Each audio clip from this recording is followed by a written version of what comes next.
When I was a kid, I would think about being able to freeze time where everybody else would be frozen except for me so that I could catch up with the rest of the world because I've always felt behind. I've always lacked the energy I wanted to have. And I just thought if everybody else could freeze, because they seem to be able to go at a much higher pace than I can, then finally I'll be able to catch up. Well, I'm telling you that because I find myself thinking this of like, Lord, can you just freeze time? Like, I feel so tired, so behind. Like, I've got nothing left. And most of that has to do with my mom, who's almost 90. She'll be 90 in December, has just transitioned into a nursing home. And because of her diet and because of some other things, myself, my sisters, and my nieces are like on full-time duty, making sure she's okay, transitioning her well, and really figuring out her food because she's got a lot of dietary needs. We are all in and out of the nursing home a lot.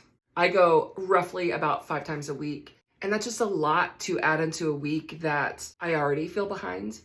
And so what that's going to mean for YouTube, at least for the next 4 or 5 weeks as we do this transition, get her apartment cleaned, it's a big life change for her.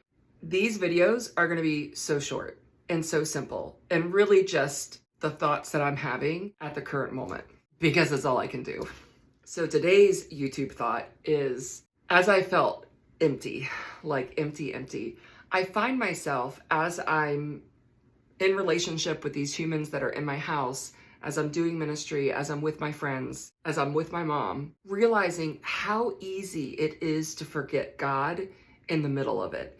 And I mean, even in the middle of Bible study, even in the middle of doing this, where we're talking about God and the Bible, it's just so easy to miss him. And here's what I mean.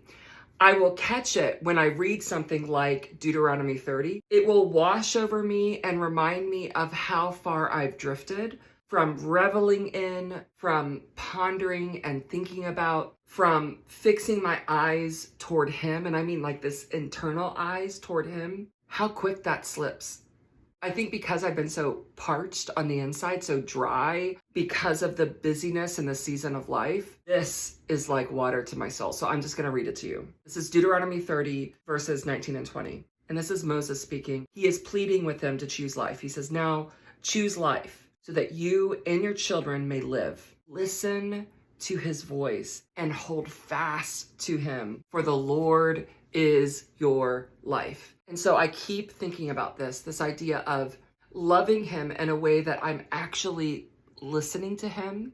I want to pause and be present enough to hear his voice, to slow down enough to sense the spirit on the inside of me, to hold fast. I was driving down the road the other day and thinking about this idea of holding fast to the Lord. And I'm asking him, I'm like, Lord, what is it like to hold fast to you? Like practically in this moment, how do I hold fast to you?